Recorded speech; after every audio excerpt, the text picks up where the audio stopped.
Greetings, friends. Just fade this beautiful music by Eric Deutsch. Composition for 2022's Leo New Moon, the cycle in which we currently dance, and I felt it quite appropriate for the topic at hand, which is 8-8 Lionsgate. What is this thing? And specifically, what is the sacred astronomy behind Lionsgate? Is it real? I like to say, let's keep the sacred science scientific by keeping it sacred, and sacred by keeping it scientific. You know, for me, and this kind of earth astrology or sacred astronomy approach of astrology, the idea is astrology is so much more than some symbolic language alone. It is the poetic breath of nature. And when we re-nature our astrology, we will remember the roots of the rules and the proofs of the astrological equations we use. So what is Lionsgate? What is the poetic breath of nature behind this portal that is amazingly celebrated these days in this new age? Like, how did that happen? When did that start?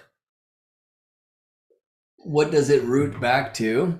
I wonder if any of you have questions about this, or if you, like me, have looked around online to try to find what is this Lionsgate thing all about these days. Sorry, I've got to new age. Like, how did that happen? Mute this because I want to try to see if I can check in with your comments along the way. I see a hello from Idaho. Hi. Don, hello from the eastern shores of Long Island. Awesome. Hi, Lori. It's wonderful to see you both here. It's tricky to be where I'm going to be and showing a bunch of different astronomical images to you from my School of Astrology and Sacred Astronomy classes, and to also check in with the comments. But I'll try to do that from here. Every now and then, I would love to hear what you have to say. So does anyone actually, while I'm looking at that screen right now, want to say what this Lionsgate portal means to you, or what have you heard about it? How are you aligning to it?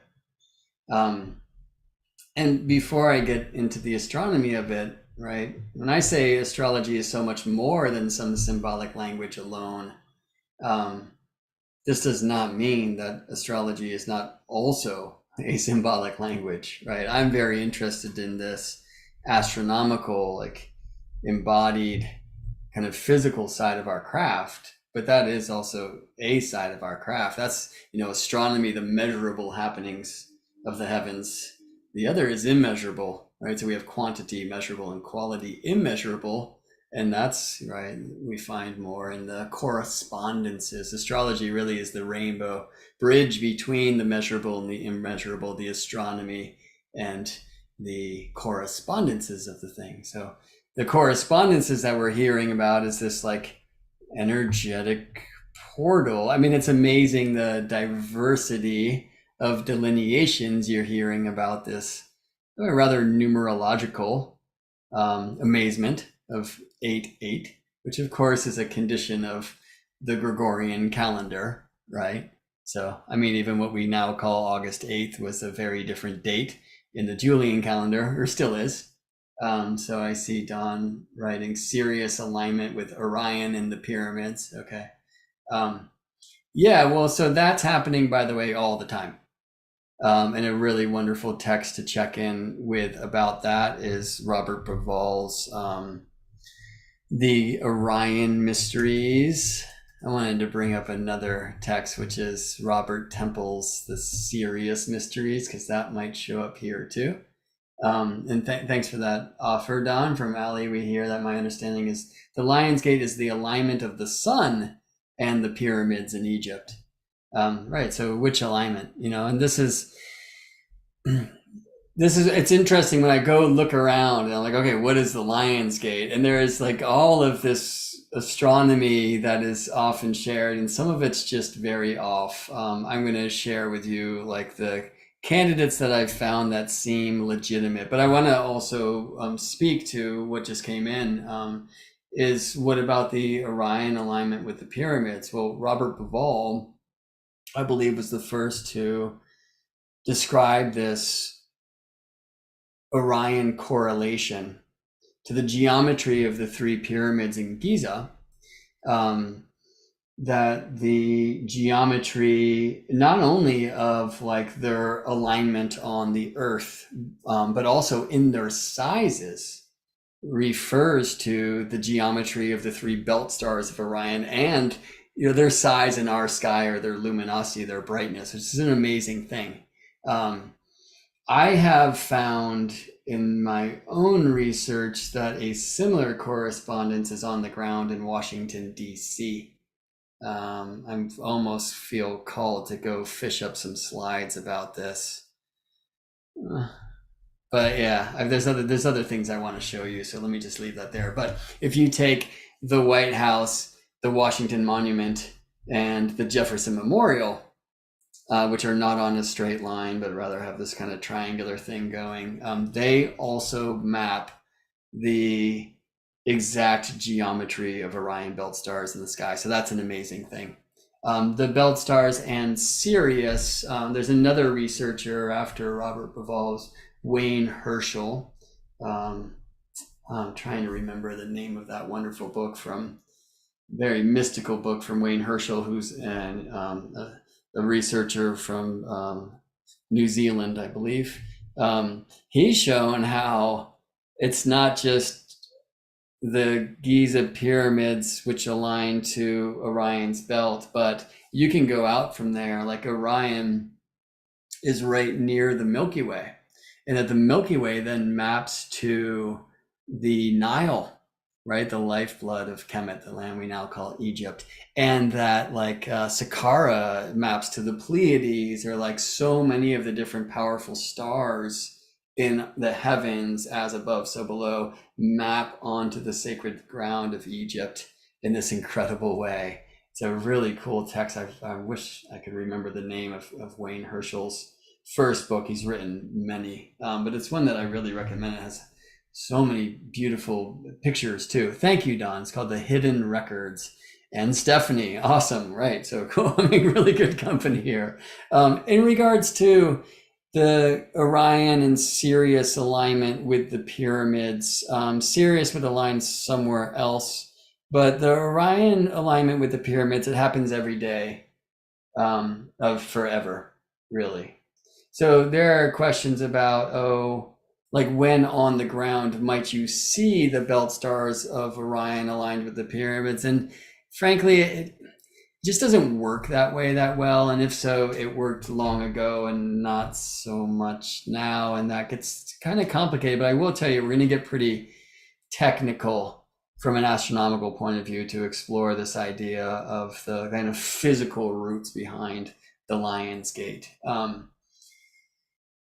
So if it's about a Orion alignment with the pyramids, first of all, where is the lion in that, right? Why not something to do with the lion constellation? Why Sirius, which at least from the kind of Greco-Roman point of view is the dog star. Now it was something very different in Kemet, and we will explore that. And that alignment's really happening for the most part every day of the year. So this is something I wanted to show you and bring you into a class of mine for my Sacred Astronomy course, which focuses on star cycles with the sun, which are so important. There's an ancient way in modern time around here for keeping time with the sky and with the year. And this will bring us on a journey of also exploring kind of calendrics and the different types of years, because there are different types. I'm just remembering there's a whole other slideshow that I've recently built which describes that, and I'm going to look for that one because I think that could be very helpful here. So there's a couple different presentations I've opened up to share at least portions of with you. And there's a whole other one that I think could be a cool thing to explore too. So let me just look for that really quickly. It builds so much stuff that it can be really hard to find, oh, these needles in the haystacks, but I have a feeling I know where I tucked this thing away. Okay, there it is. Cool. Yeah, and some of these also, they're going to be like, me having to remember what I composed long ago as we explore them together now. And I'm just trying to see like what's a good way to show them. Okay. Right. So I'll say that the best astronomy I've found to support this idea of an 8/8 Lion's Gate um, would be what's known as the Helical Rise of Sirius. And what I found interestingly is for some latitudes on Earth, and that's a very important statement, okay, because the heliacal rising or setting of stars in your local experience very much is a local experience. It very much is determined by where on Earth you are looking from. Now, interestingly, this is a matter of terrestrial latitude. So, for example, I live 38 degrees north of Earth's equator in the Bay Area of California, and it's the same latitude as Athens, Greece. So I actually experience the same sky that Athens does, just 10 hours later or whatever our time difference is, right? So I think it's 10 hours. I think the sun will rise here exactly 10 hours after it does in that time zone.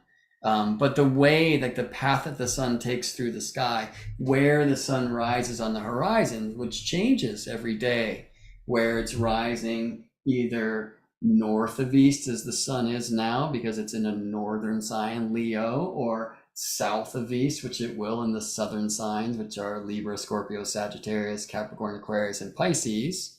Setting also either north of west or south of west, except for the 2 equinox days when the sun does rise due east, at least the center of the sun, and set due west, okay? Like where the sun is rising on the horizon is also very much determined by not only which sign hosts the sun's travel today, but where on Earth you are looking from. So basically your terrestrial latitude, how far north or south of the equator you are.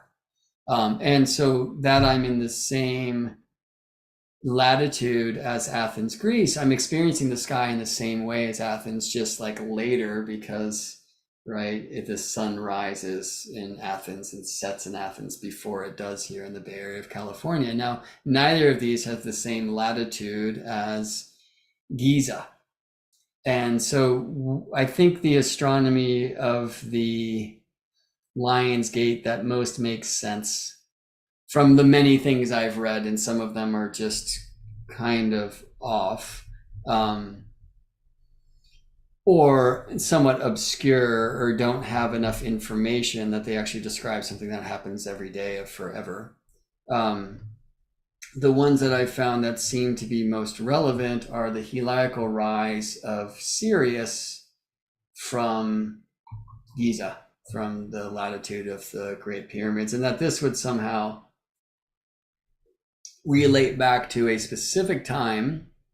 People say in the Egyptian times. Okay, well, that can't work because, as you know, the Egyptian times were millennia, right? So there will be a specific time in the Egyptian era, right, or pharaonic Egypt, or in the dynastic Egypt, or whatever you want to call it, when Sirius's heliacal rise coincided with summer solstice, meaning sun moving to 0 degrees tropical Cancer, right, northern hemisphere, like Giza summer solstice. And it said that in these days, the annual flooding of the Nile River would come at summer solstice as well. So the sun enters what we call tropical Cancer these days. I'll call that the north point, and I think I'll have some time to show you what I mean by that. and the Nile River floods. And at the same time, we experience the heliacal rise of Sirius. Okay. So the appropriate question here is, what the heavens is a heliacal rise, Brett? Great. So we're going to start with that, astronomy. I'll take a break and check in with your comments. Hi, Sandy. Nice to see you here. And try to answer any questions before I go into why this heliacal rising of Sirius is no longer aligned to the summer solstice event.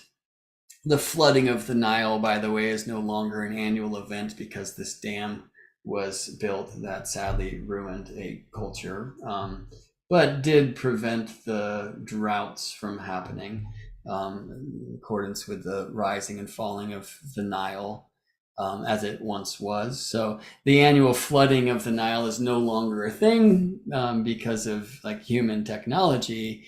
But the heliacal rising of Sirius is no longer a summer solstice event in Giza because of axial precession, or the third motion of Earth. So as you can tell, we're on a journey to dive into some pretty deep astronomical theory and technique. Ali, you ask, is that because of the precession of the equinox? Yes. And the precession of the equinox, or the precession of all zodiacal signs, or the precession of the tropical zodiac against the constellations, as we will see, this is a matter of axial precession, the so-called third motion of Earth. But before we can talk about the third motion of Earth, we've got to talk about the primary and the secondary motions. So we've got a lot to do. Let's dive in. Let me find the right presentation with which to begin. Fishing around for that now, and also realizing I want to bring in a pretty picture to cover up some of the clutter on my desktop, which is astronomical itself.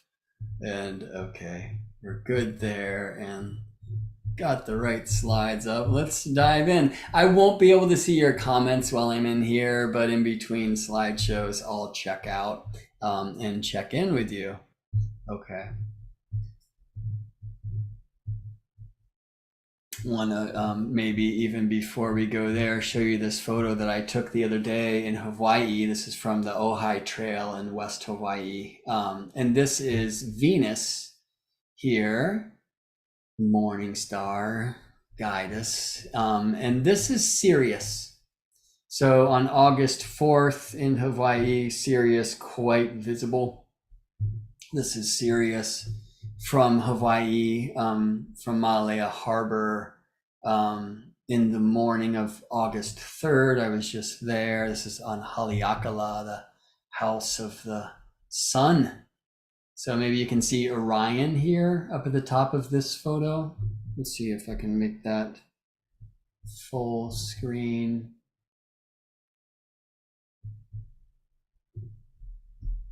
Yeah, so this is Orion, right? So Orion's belt stars, these three, that's that same kind of geometry of the pyramids of Giza. This is Orion's nebula and the so-called Sword of Orion, which is actually a galaxy, well, a nebula, birthplace of stars. Here's Venus once again, rising in the northeast. You can see the sun's about to rise.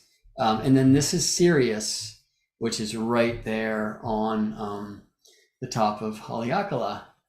And these are car headlights coming my way, you might notice.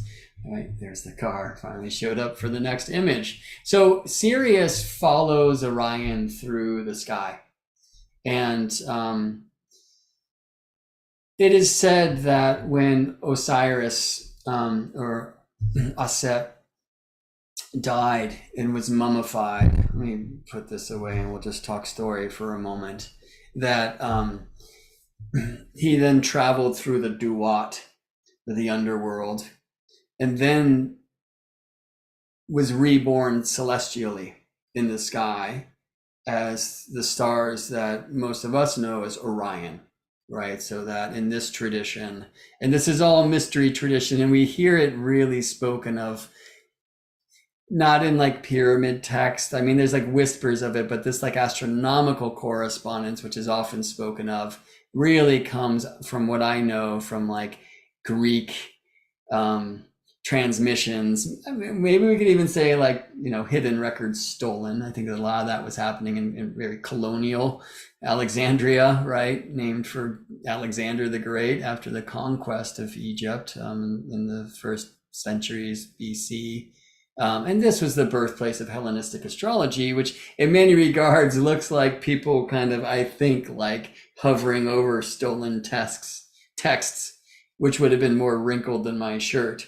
And like creating, the foundation of Western astrology in the Hellenistic times, which is this great gift. And they were pulling from like traditions of many lands, from Babylon, from India, from Greece itself, where there was certainly an ancient seafaring and sky gazing tradition, from Egypt, these things that were preserved for the mystery traditions. Okay, so in the traditions in Kemet, there was Asur and Aset, who you probably know as Orion and Isis, siblings, twins, and king and queen, who were said to have brought us agriculture. Orion said to be the green man for this. And it goes on and on and on. And there's very interesting stories about the time that Orion was first killed and Isis brought him back to life magically. And then a second time that Orion was killed, and it was not possible to bring him back fully because there was, a missing piece that was maybe eaten by crocodiles in the Nile.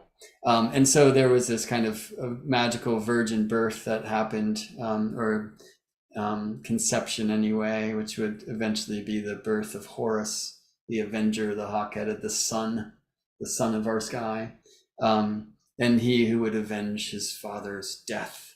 So this is the sun battling Uncle Set, right? Which we hear, of course, still in our language with the sun when the sun sets every day. And I mean, I hesitate to go into these mysteries because we don't have enough time. But it is said that Osiris became these stars that we call Orion in the sky, and later Isis, Sirius. And so some say like the star we call Sirius, the brightest star of our sky, was once called Isis, or maybe Aset, or Sothis, which is like a Greek name, but based upon the Egyptian mysteries for this star, which was the brightest star in the sky, perhaps this goddess star, Isis, and also imperative to Egyptian calendar keeping. So I want to, again, just before I dive into slides, share a few things here. Let's zoom out. This is today where I am in the Bay Area of California. Thanks to Stellarium software, I can rewind time and bring us before sunrise. Okay. And here's Orion. Yeah, I'm going to go back a little bit earlier in the day.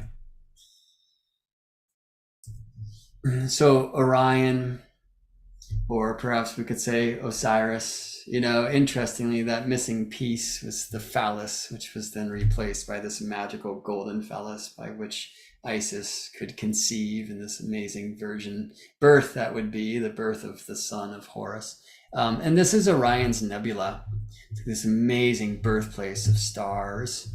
It's a Stellarium giving us one of, I think, the Hubble telescope images of that, just like most beautiful place in the heavens. I mean, there's a lot of competition, and many different traditions have honored this place as something very sacred. So, for example, the Maya tradition, from what I'm told, they, with these three stars, the 2 feet of Orion from the kind of Greco-Roman point of view, which are Regal, the star I have circled here, and in Siph, this knee of Orion, and then the easternmost belt star, which is Alnitak, that these 3 form this great triangle in the sky. Actually, I think they use Mintaka, the most western star, these 3.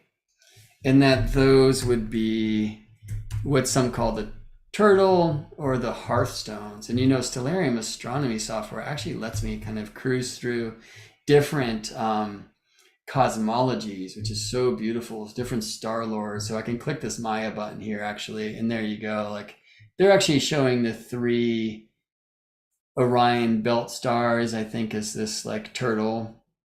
And then you can see this burning fire here, okay, between this triangle of stars, which, yeah, it looks like it's according to Stellarium Anywhere, it is Alnitak. It's the easternmost belt star, and then these 2 foot stars of Orion. And it's said in the Maya tradition that these hearthstones, right, that they surround the smoke of creation. Now, Orion's Nebula is a naked eye object. I mean, it looks like a fuzzy star in the sky, right? But this, for me, tells me like the Maya knew more than maybe we even give them credit for. And those of us who are interested in the mysteries, I think, give them credit for being amazing, shamanic kind of sky and earth, wisdom keepers. Speaking of, I want to go to Dakota Lakota Nakota star lore here, and Stellarium will show this huge construct that the Lakota call the sacred hoop and also the racetrack. And it's said that this is a place that our souls come in from. And as it is in the heavens, as it is on earth, these stars that mark this sacred hoop are actually mapped onto earth in the lands some call South Dakota, some sadly called the Badlands. But for example, the constellation of the twins was known and is known as the Bear's Den. And on earth, that is the Bear's Den, which sadly, some call Devil's Tower. And that all of these stars, Castor and Pollux, the twin stars, Procyon, the little dog, Sirius, the big dog, Regal, the foot of Orion, the Pleiades, and then Capella, which make up this sacred hoop in the heavens, they all have different geographical, topographical correspondences on the earth. And some suggest that the ancestors came out of the earth in this sacred place. Okay. And it said, and this comes to me from Ronald Goodman's Lakota star knowledge. But it's said that this place, which, by the way, in our day and age is where Zero Cancer now lives. And it's one of the 2 places in the sky where the Milky Way, the plane of our galaxy, and the ecliptic, the plane of our solar system, which is this yellow curve, they cross. And it's right in the midst of this sacred hoop where we're told our souls come from, and that we will also move back through that place when we die to walk the spirit road, which would be the Milky Way, to some place that sets in the southwest, which is very likely galactic centered. Other like kind of Western mystical traditions speak of this place in the sky as the Silver Gate and agree it's where our souls come from. And then the opposite side, where the ecliptic crosses the Milky Way here at galactic center, as the Golden Gate, where our souls will go, or some call that the Golden Key of St. Pete, and this the Silver Key, or the gates of man and God. There's a lot of interesting stories. I want to share here before I click the Western button again, that this is the place, it said, where we will go to be purified. It's the sweat lodge, it's the Anipi in the sky. And that the stones are warmed here in the fire pit, right? So there's a different image of a fire pit. Well, that fire pit is the head of the lion constellation. In a Western tradition, so like how the lion is mostly drawn now, right? So this crook here of the lion's head is that fire pit to heat the stones to bring into the sacred hoop, which are here. In the middle of the sacred hoop is the Club of Orion. Okay, so let me square this thing up again and bring a horizon ground back in. I'll just move forward in time and ask you to witness how Sirius follows Orion through the sky. Okay, let me stop that. This is Sirius, the brightest star in our sky.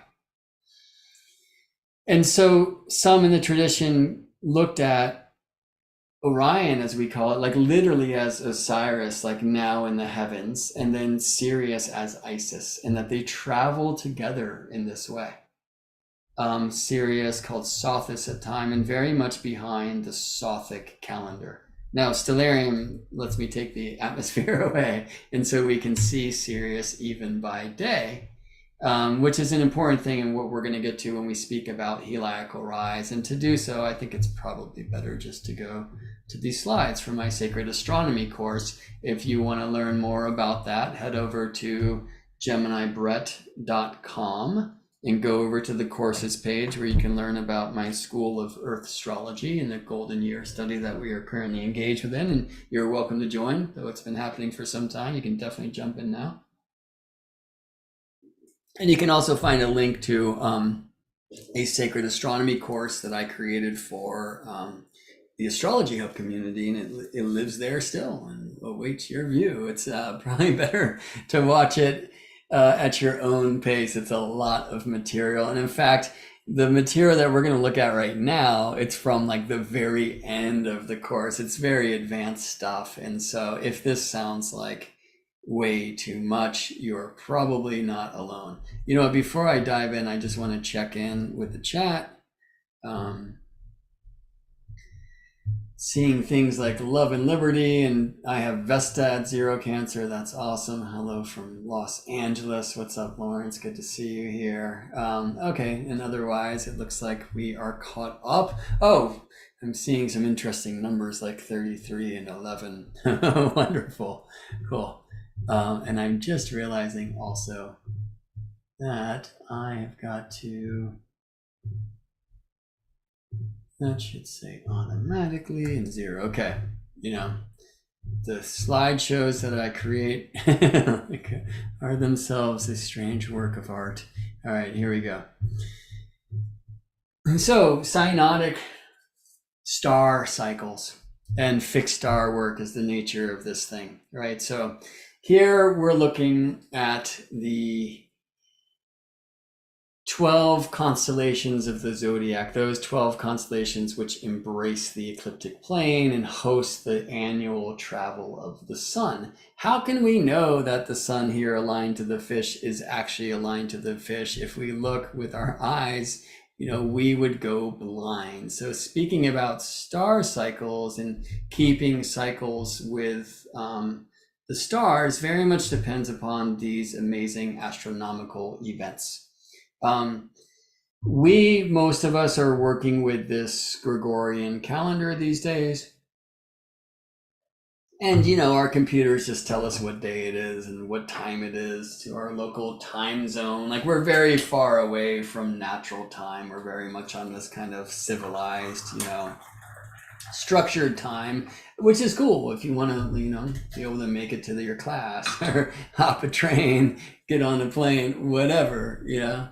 But one of the things that I'm very fond of teaching is like techniques to help fellow sky earth students like myself like reclaim natural time, doing this shadow work, putting a stick in the ground, following the shadow to learn the hours of the day, right? Looking at how shadow changes at midday throughout the course of the year.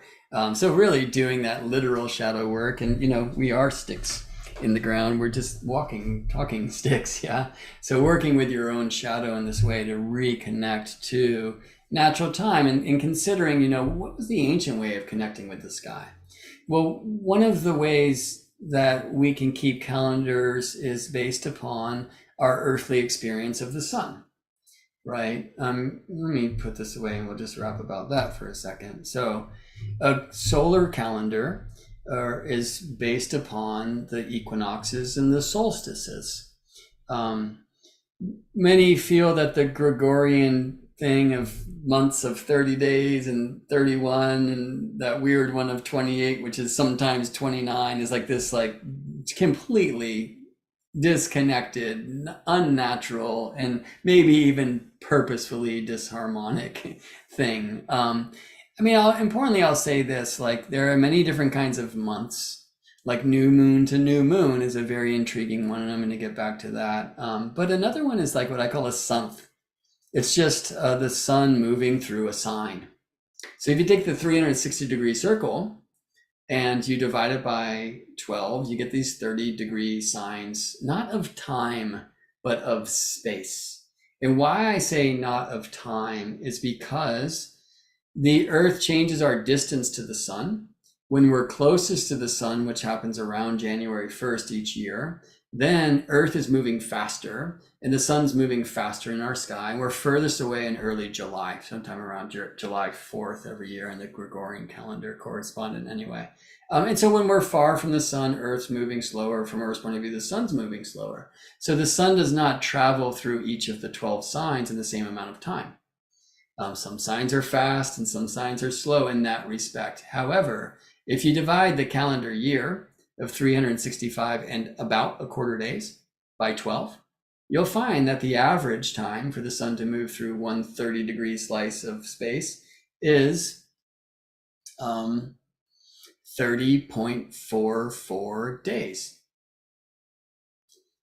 Right? So that's between 30 and 31. So alternating between 30 days and 31 days in the calendar is attempting to keep that pace of an average sunth or solar month being just a 12th of the solar year. Like, you know, you could say the East equinox. Okay, so sun ingress 0 degrees tropical Aries back to that point, right? If we keep time, yearly time in that regard, this is a solar year or a tropical year. It's related to the tropics, okay, which are Cancer and Capricorn.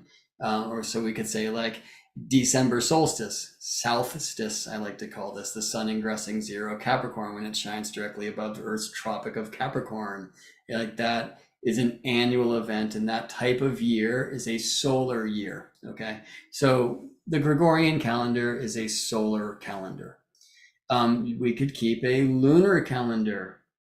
And most who do modern and ancient times kept really a solely lunar calendar, a sun-moon calendar, or luni-solar, you could call it, moon-sun, because if you're doing your months based upon lunar phase, right? What is the phase of the moon? It's moon reflecting sun to Earth. It's actually the three parts of the philosophy of the whole world, to quote from Hermes' Emerald Tablets. It's sun, moon, and Earth. It's spirit, soul, and matter. Okay. Well, the tricky thing here, like if you want to actually time your months to moonths, and there's many different types of moonths, but the one we'll speak about here is called the synodic month. Synod means meeting. Okay. So the meeting of moon and sun from Earth's point of view, what we call new moon, right? The average time between new moons is like 29 and a half days. So the half day thing is tricky, right? So we had 30.44 days for an average sunth, 29 and a half days for an average moonth, new moon to new moon. And to make it even more complicated, the average period is actually 29.53059 days, okay? But even if you do 29 and a half, that's tricky, right? But the way that calendar calisthenics deal with this problem is you simply alternate between months of 29 days and 30 days. And that keeps that 29 and a half day average pace. Does that make sense? So most do this not with the actual conjunction of moon and sun, the new moon, because it's a no moon, you can't see it, but rather like the next day, maybe 2 days, depending on where you are and what time of the day the moon and the sun conjoined, and the mountains on the horizons, and what sign they are in, which is a very important thing that most lose in these investigations because they don't actually get outside and work with the sky. But it's a day or two after the conjunction, the synod or the new moon, when we come out of no moon, no visible moon, to the young moon, that sliver crescent reborn in the west. In Hawaii, they call that the Hilo Phase. Little Diana's bow, the goddess of moon, aiming arrows at her brother Apollo, who was just set below. And so that's when the horn would blow, announcing the new month, right? And when next time? So the issue is it can be really tricky to keep this naturally for not only the reason, like not only like clouds and other, visibility challenges, but all sorts of astronomical kung fu, which I would love to teach you, but not today. So eventually we get to these more mathematical models, like how long is a month, how many days expire between consecutive reappearances of moon and the sunset west and new moon, right? And you come down to about 29 and a half days. So to keep that pace, you alternate between months of 30 and 29 days. And I mean, this has been done for a long time, probably longer than we know, but certainly back through like the Hebrew to the Akkadian to the Babylonian calendar, like millennia BC. The Chinese lunar calendar is based here. Like almost all lunar phase calendars alternate between months of 30 and 29. The issue is you end up with 12 of those months. You just do 29.5 times 12 on your calculator, okay? And you're going to find 354 days. So this is a time that some call I call it the silver year anyway, right? Whereas the golden year is like 365 and about a quarter days, right? So the issue, if you're keeping like a true like moon month calendar, is it's not going to synchronize with the year, with the solar calendar. So if you're choosing to plant and harvest by phases of the moon, which is a really good idea, you're going to have to make some adjustments if you want to also keep pace with the seasons of the year, which is not only a good idea, but necessary if you want to do things like survive, right? So this is done by adding in a month, typically about every third year. Really, it's 7 additional months or intercalary months or leap months over the course of 19 years. So during the course of these 19 years, a period where the silver year and the golden year nearly perfectly synchronize. It's amazing. Okay, so 19 years, Earth about the sun, is almost exactly equal to 235 lunations, new moon to new moon. They're only off by a couple hours. So this 19 years cycle, we typically call the Metonic Cycle, now named after a Greek astronomer for way back when, though it certainly was utilized by ancient calendars, again, like Chinese, Babylonian, in the, what we now call the kind of UK, the kind of Celtic Druidic realm. We find these old, like crazy, like wizard hat stone calendars that were utilizing not only this 19-year synchronization of silver and gold, but also a 79-year, which is 4 of the 19-year periods, which is even more precise. Okay, but in the 19-year period, it's pretty cool. You end up getting 12 years that have 12 months, and then 7 years, these were the intercalary months, of 13 months.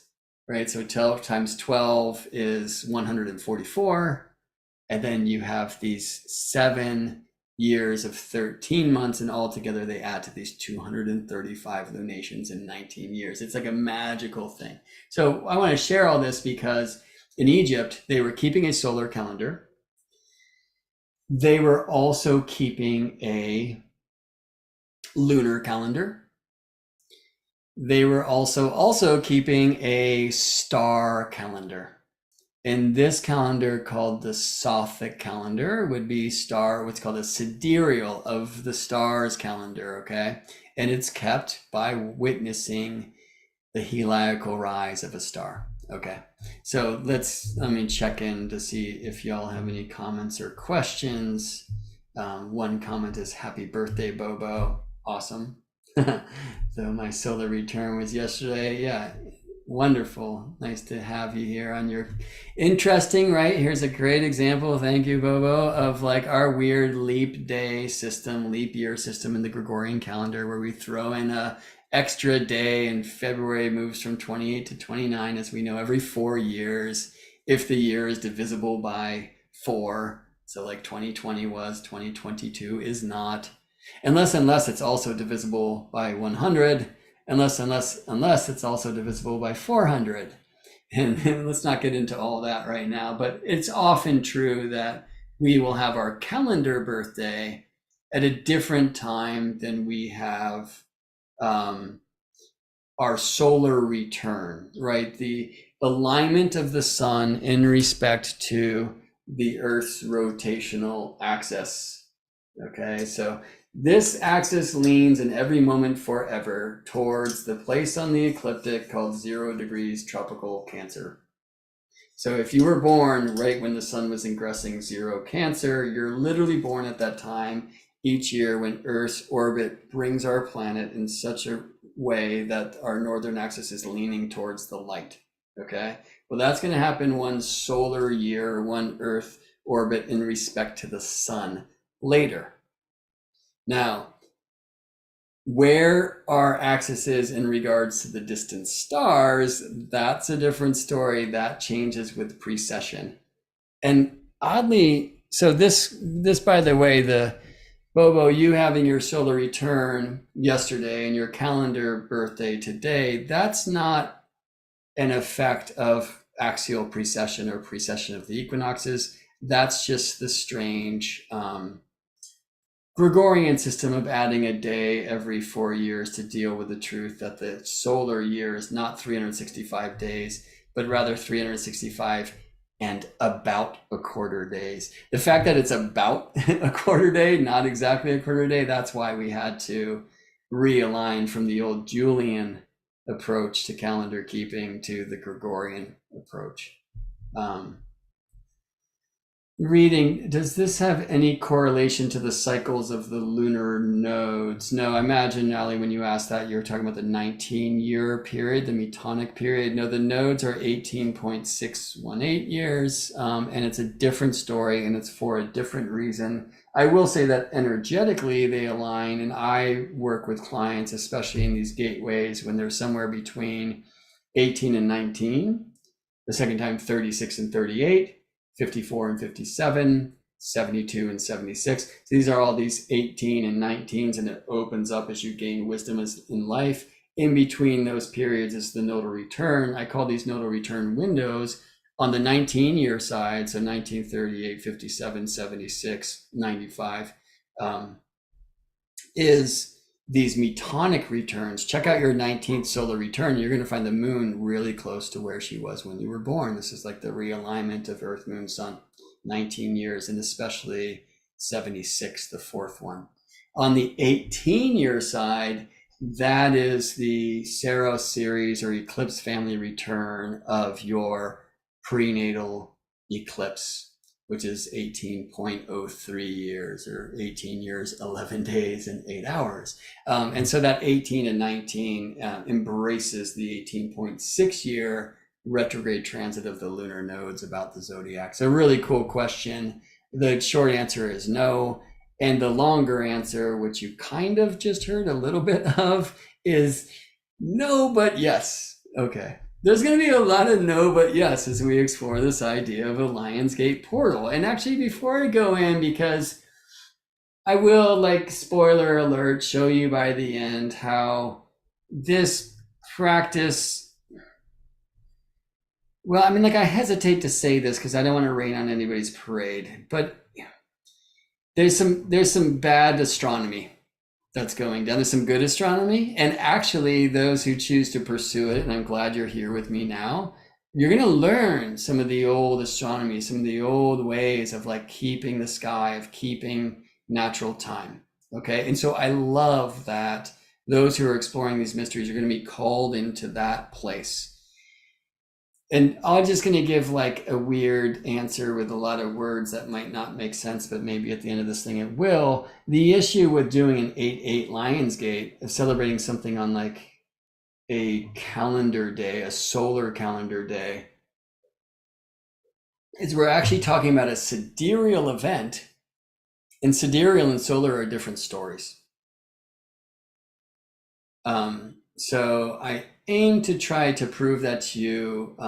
Get your heads ready, and please know this will be here on my YouTube page for you to come back to and refer to another time. And if it all sounds like too much, come back later. and then later, and then later, and hopefully it will land more. And you know, again, I'm starting here with a slideshow, literally from, I don't know, it's like class number 40 or something in the Sacred Astronomy course. So you know, it's a lot without the building blocks to get there, but we're going to go for it. I want to, before I dive back in, honor this important question from Ravati. Sun, what's shaking, Brett? And the answer is me and all of us, because here we are in the portal place. And actually, so let me go back there. Again, I really don't want to rain on anyone's parade. If you want a portal, yo, portal. You know, I'm just like, do that thing. Look, January 1st is astronomically insignificant.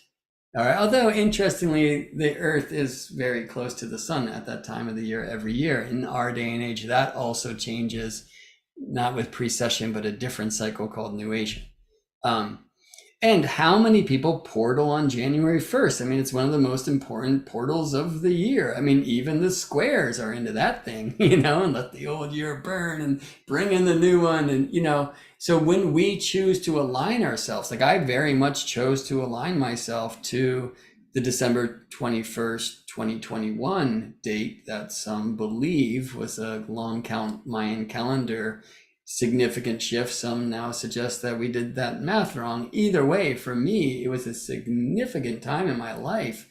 Like I gave myself to that. I was on Machu Picchu for it, you know, and my old life ended and my new life as an astrologer literally was born around that event.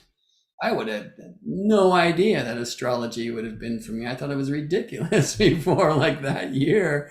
And that just kind of aligned me to who I am. And there were many of us who chose to celebrate the 2012 gate as this very significant portal for personal and hopefully collective evolution, right? So if 8/8/20 or any year calls you there, please walk through that portal. This is good. Like we want this, right? So I don't want to, as I'm showing some of the astronomy here, to show you the beauty behind this 8/8 Lionsgate question. And to also show you some of the stuff that's gonna help us see that it kind of falls apart. I don't want your opportunity to utilize this time or any day, every day, as a significant portal for dynamic and powerful change in your own life, okay? Dreamboat asks, do squares have square-shaped portals? I don't know, but that's a fun question. And Lori, I saw you retracted a question you had there before, so I will choose not to address it, although I thought it was a wonderful question. All right, let's dive back in and learn about what is a helical rise. So I just want to say very importantly, like, you know, sign a disclaimer first and please don't report me to your lawyers, but go look at the sun sometime today, tomorrow, whatever, and understand that you will never see the constellation that hosts the sun. Like, you know, I mean, I've heard people teach it as if you can. It's like, what, have you never been outside? Like, I'm this red after a week in Hawaii. Like, you will go blind trying to see where in the backdrop of stars, constellations, the sun currently lives. Like, if you want to learn where the sun is in the heavens, you actually have to learn to work with Earth, working with shadow, working with where the sun sets on the horizon. There's so many beautiful ways to do this that have been performed by traditions since, you know, the beginning of our knowledge, you know, and it differs for how we experience it in the northern hemisphere versus southern hemisphere, or tropics versus temperate versus Arctic zones. And there are different traditions born out of all of these places, really to work with the light. The zodiac itself is going to be more born from our visible witness, which is that of the other planetus, the other wanderers, those which will not blind you when you look, those which will actually allow you to see which stars they are currently dancing with, especially moon, right? Moon is the great teacher of astrology, because what sun does in a year, the moon does in a month. And the moon actually has a much more dynamic thing happening beyond that I'm not going to get into right now. And so a lot of the original kind of sky zodiacs for tracking planetary position visibly, we're really born out of following the moon. Right now, when we look at moon, we're actually looking at sunlight reflected to earthly eyes. So we're doing all of these things at once in a beautiful way, right? But nakshatras or lunar mansions come from, nakshatras in the Hindu or the Jyotish, or what some call the Vedic tradition. But lunar mansions came to us from different cultures, from Babylon, from China, right? It's just like watching the moon move through the sky to help us tell time. Right. Okay. So how do you know where the sun is in the stars? And a lot of this has to do with our experience of what we call helical rise and helical set. And, I never like a presentation when somebody just reads from a slide on the screen, but I'm going to do it anyway. So here we go. Helical rise, the annual appearance of a star in the east before sunrise, after its time under the beams. Perhaps you've heard this term, under the beams, before. I'm going to show you an image of beams right here. This is Venus, who actually this day first reappeared from under the sun's beams. This is after sunset. Owl came in to watch with me. And these are the beams of the sun. They will rise before the sun, they will set before the sun, and typically planets, certainly stars, are not bright enough to beam enough reflected sunlight in the case of a planet, or original light in the case of a star, through these bright beams of the sun. As you know, we have to wait a little bit later after sunset for the stars to appear. And they're going to appear, bright stars, high above the horizon where the beams are not, first, before we get to see low ones down here, okay? But when we first see stars on the horizon, that's called that's called a star on the horizon after sunset, right? We can see that that's where the sun is going to go next. Or when we look at stars just before sunrise, like the last stars that are visible before the sun rises into the 12th house of hidden things to illuminate the earth but hide the sky. When the sun is here, there can be only one, right? At night, we can tell time with many stars. By day, only the one. When the sun rises to illuminate the earth but hide the sky, we don't know where the sun is. But right before sunrise, when we look at the stars there, we can see where the star of ours, sun, has been, because it has been with the stars that we first see before sunrise. Okay, so whatever the star the sun is aligned to now, it's certainly under the beams. It's rising with the sun, too bright, culminating with the sun, setting with the sun, it's too bright. Yeah, but every day the sun is going to move 1 degree away, about. And once the sun gets far enough from that star will be seen rising before sunrise, and that's called the helical rise. So actually, you know what, instead of reading all of these things, maybe take a screenshot if you know how to, or refer back to this video. Wait, if you're going to take a screenshot, hold on a second. Okay, cool. And you can learn about helical rising, when stars first reappear after the sun has passed them by. Helical setting, which is when a star that's visible in the sunset west no longer is, because the sun has gotten too close and taken that star under the beams. And the equinoxial rise, which is when the sun is opposite that star. So let's look at this thanks to Stellarium astronomy software, and we'll kind of follow the sun through the heavens. Like again, when the sun's aligned to the ram, no ram for you. When it's aligned to the bull, you'll see the twins setting after sunset, and the ram before. So I'm just stopping at this seemingly random date of June 26th, 157 BC, which Stellarium indicates with a negative. Okay, so 157 years before this weird calendar flip. Why did I stop there? Well, at that time, this was June solstice, although there was no June. Okay, so we could say Cancer solstice, or I like to say Northstice, when the sun ingressed 0 degrees tropical Cancer and shined directly above Earth's Tropic of Cancer. This is the day each year when the sun reaches its northern extreme, rising furthest north of east. setting furthest north of west. And from there, solstice, the sun stops moving north at the tropics, Greek tropikos, meaning turnaround, and starts moving south for 6 months. And like if you watch the sun on the horizon, you will see this crab-like motion between the solstice points, or like the tidal zones where crabs live. And this, I'm sure, is why Cancer crab was assigned to this northern constellation, the northern extreme of the sun. Okay, so if the sun is there in the crab, how do we know? Well, we wouldn't. The crab can't be seen, but we are going to focus here on the heart of the lion. One of the 4 royal stars, those being the eye of the bull, Aldebaran, the heart of the lion, Regulus, the heart of the scorpion, Antares, and the eye of the southern fish that receives the water from the bear, Aquarius. That's Fomalhaut or Fomalhaut or Fomalhaut. I've heard so many different pronunciations. These are these royal stars from the Persian tradition, and Regulus, the heart of the lion, is said to be the star that rules them all.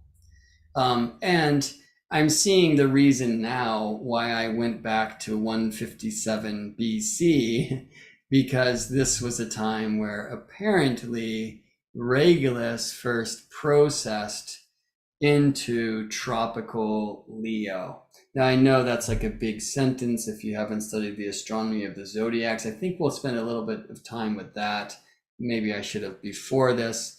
But I'll just tell you what you see highlighted up top, and that's from Stellarium astronomy software, open source, amazing software. Thank you, Stellarium. Is that at this time, Regulus had a celestial longitude of 120 degrees. Well, you astrologers know 120 as trine, right? We measure celestial longitude. Yes, the astronomers measure celestial longitude to this day from 0 degrees tropical Aries, where the equator and the ecliptic intersect due east of Earth's center. It's like the global ascendant, okay? And 120 degrees, or a third of the circle of the ecliptic, the heart of the zodiac from there, is 0 degrees tropical Leo. It's 120 degrees celestial longitude. So I can see that Regulus being at that longitude at this time marks this year, this time when Regulus would have moved from what we call tropical Cancer into tropical Leo, and it would spend, the typical time is like 2160 years. I guess I could do the math, 157 plus, 2012, because it was in August. The best date that I can find using tools like Stellarium astronomy software is August 13th, 2012, when Regulus now processed out of tropical Leo and into tropical Virgo. So for those of you who work with the so-called fixed stars, this is a significant shift. It's one of Dane Rudhyar's criterion for the turning of the ages at the beginning of the new age, Regulus into tropical Virgo. And most metrics suggest that was August of 2012. So I'm going back like a sign's worth of travel for Regulus. Before then, when Regulus first moved into tropical Leo, 157 BC, according to Stellarium astronomy software. And I'm in that year, and specifically at a date where it looks like the sun has a celestial longitude of 90 degrees. So that's square to 0 Aries. That means 0 Cancer. In other words, summer solstice in places like Egypt. Okay. And I think we'll go to Egypt now. All right, so I'm currently at the Tropic of Capricorn, south of Alexandria, Egypt, and we're going to go up north. The ecliptic works a little bit differently. If you study with me, hopefully you're understanding something about that 0 Capricorn point of the zodiac no longer being overhead, which only happens at the Tropic of Capricorn, where tropical Capricorn is overhead and is now down towards the ground at the meridian midheaven in the south. So we are at now a latitude of 30-33 north, or 30-34 north, about 30 degrees north of Earth's equator, and that means a third of the way to the North Pole, which has a latitude of 90 north. Okay, so interestingly, like the Great Pyramid of Giza is close to this, but I'm at Alexandria, the birthplace of Hellenistic astrology, And it's like 1/3 of the distance between Earth's equator and the North Pole.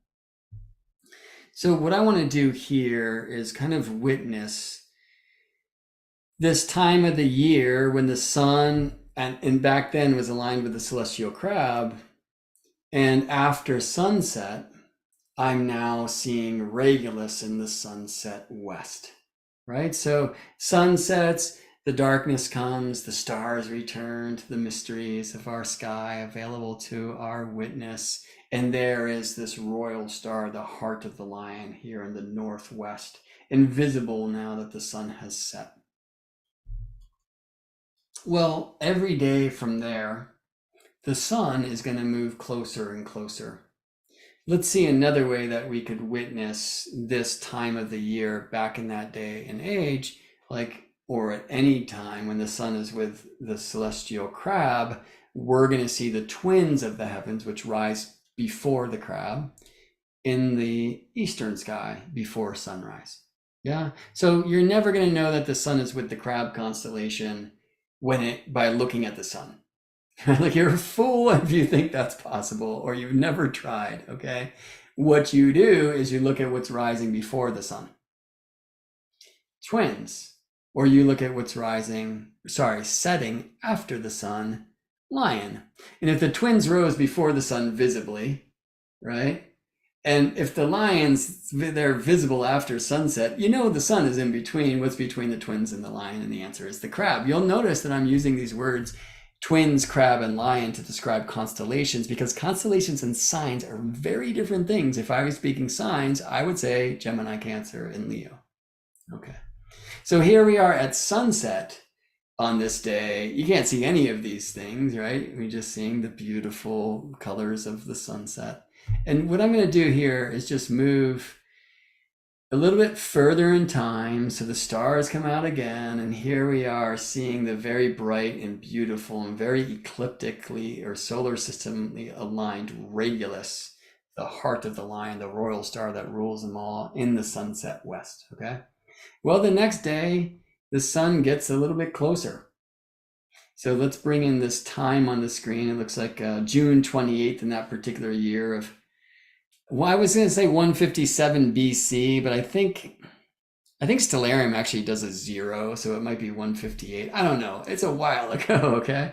Anyway, the next day, here's June 29th, 30th, July 1st, 2nd. You can see that the sun is getting closer and closer to Regulus every day. As it does, it's pulling Regulus under the beams of the sun. And now it's time for Regulus's disappearance, right? So that's Regulus's heliacal set, Helios, the sun, okay? And you can't even tell right now, but I stopped on this particular date in that particular year, July 12th, when the sun was aligned exactly with Regulus. And that means Regulus, of course, is going to set with the sun. And Stellarium astronomy software lets me dim the atmosphere so we can see the stars even by day. Thank you to them. And we're going to move forward now and just see that Regulus sets, of course, with the sun. They're together, right? And then Regulus will go root down below the ground in the Duat in the underworld with the sun. And now here we are before sunrise. So how do I know that the sun has made its way to the lion? Now I'm seeing stars of the crab rising before sunrise, right? So the crab is now having its helical rise. Okay.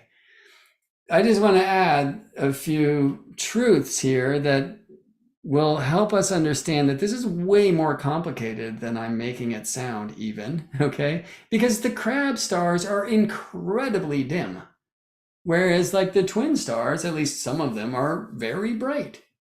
So that means the crab is not going to have helical rise from the timing based upon the sun's distance from those stars at the same time as the sun's distance from the twins shows us the helical rising of the twins. So the brightness of the stars, the way the particular degrees of the zodiac that host those constellations in any given day and age rise on the horizon. Like there are some signs, and I like the old terms, that are crooked because they rise like this, and there are some signs that are straight because they rise like this. So when the sun has like, an elbow of my arm's distance from the stars at my pinkies in a straight sign, I'm way more likely to see those stars before sunrise than in a crooked sign. And this is like deep in our tradition. It's all tropical astronomy. It's something that I love to teach. And here I'm not going to do so beyond that, just to let you know, like, it's not as simple as, the sun is 15 degrees away from this thing. That's the Hellenistic criterion for under the beams. 15 degrees of the sun on either side. We'll look to that in a chart.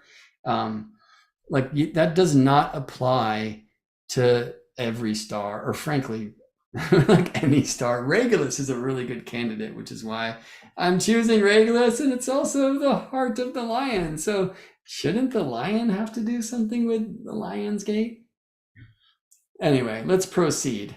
So here we are at after sunrise. The sky is going to look like that, except there won't be cartoons in there. And clearly we wouldn't see Regulus or any of the lion at this time. It's rising with the sun, setting with the sun, right? But the next day from now, I'm at July 28th in this particular year. The next day, on the 29th and the 30th, 31st, the sun is distancing itself from Regulus, you see. And eventually the sun will get far enough away that we do get to see Regulus right before sunrise. Just for a moment. Hello, Regulus. And then the sun rises and takes Regulus away. That's the heliacal rise. And you can calculate a year, a sidereal year, a year of Earth's relationship to a particular star with these sidereal rising events. So you could keep like a Regulus year calendar, for example, and though the dates would be different in modern times than they were in 157 BC, it is a way to keep the sidereal year. So exactly when is Regulus's rise? Well, there's many conditions there, like are there mountains on the horizon? And very importantly, where are you looking from and when are you looking from? But this is the image of like a heliacal rise. The sun has not risen yet, and there's that star having first become visible. It looks like maybe Jupiter or Venus was visiting that star at this time because there's that very bright object right next door. Okay. Well, there's a lion in Giza. We call it the Sphinx, which interestingly has the face of, some say a man, but it certainly looks quite feminine to me. Though many believe this was the pharaoh Khufu, who some suggest created this thing, literally carved the bedrock away to reveal this beautiful, huge statue, the Sphinx. But there's a stele, a stone right in front of it that says in Khufu's reign, he repaired the Sphinx. Like, wouldn't this guy claim that he built it if he did? The whole thing's ridiculous. Some suggest that his way of fixing the Sphinx was taking its lion face away and putting his own there. Although, again, if you've been there or look at pictures, you'll see it's a very feminine figure. But in astrology, we often wonder, is this kind of like Aquarius, human, Leo, right? That opposition. And is it maybe even because the Sphinx literally is facing due east, is it waiting for the dawning of the age of Aquarius? And that gets into a thing that we're not going to today. Maybe we'll look at some of my slides for a coming mini course I will teach about the turning of the ages sometime soon in a theater called You, perhaps. Anyway, sadly, in our day and age, the Sphinx is staring at a fucking Pizza Hut. And we move along. Okay, so when was the Sphinx staring at Regulus rising? Wouldn't that be an interesting question? Like, if this is this lion's heart star. Now, very importantly, if we go back way back in time, the lion constellation as we draw it today was drawn very differently. Instead, actually, there was a very kind of like before zodiac constellation of a lion that was like giant in the sky. But this Regulus lion's heart star has held that connotation for millennia. So there is this interesting question of when was that heliacal rising of Regulus in a very different age actually due east? So I'm circling that 157 BC there. We're turning the page way, way back. I've got to move something that's hiding my view. And we see here like 8,000 BC, 8,800 BC. Oh, 8 Lionsgate. And right in 8,800 BC in this calendar that was certainly not around back then anyway, right? So the Sphinx itself is dated by most archaeologic anthropologists to, I think, 6th millennia BC. It's probably way older than that. It's probably way older than the state that is shown on your computer screen. The great, now late John Anthony West saw that it was clearly marked by significant water erosion, and that certainly wasn't happening when Giza is a desert as it is now. We need to go way back into the record for when it was a wet place, and he brought in the geologist Robert Schoch from Boston University, I believe, out to Giza to explore this, and Schoch saw that no doubt there was really significant, apparently, rainwater erosion on the Sphinx, and the Sphinx a cavity through which it was carved that dates it back to, well, probably at least 12,000 BC and probably before that. And Robert Schoch then turned from like scientist into great mystic.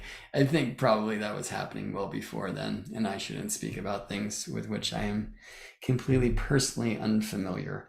Anyway, if I go way back to 8,800 BC, this heliacal rising of Regulus, the lion's heart, was rising due east at that time. That's a very interesting time in our explorations. And I hadn't noticed before that 8,800 has its own 8,8 Lionsgate thing to it, doesn't it? Here's another time in the future, 4160 AD, right? I know some people prefer to use these terms BCE and CE before Common Era and Common Era because they want to release themselves from like, the religiosity of the calendar. Well, you're playing with the Empire Pope calendar. I prefer to remind myself consistently of this matrix that somehow I seem to have signed up for, though nobody asked me. That's like at the heart of my conscious experience. Right? So I can know where that thing was coming from. I think we should create new calendars, friends. And that we should do that based upon natural time. But I am enjoying these truths that I find more and more each year of like, oh, well, there actually is some really like beautiful astronomy in the Julian, the Gregorian calendar. Anyway, in 4160 AD, Regulus will have processed into tropical Libra, okay, 180 degrees celestial longitude, directly across from 0 Aries. This is the west point, so that's a long time from now, of course.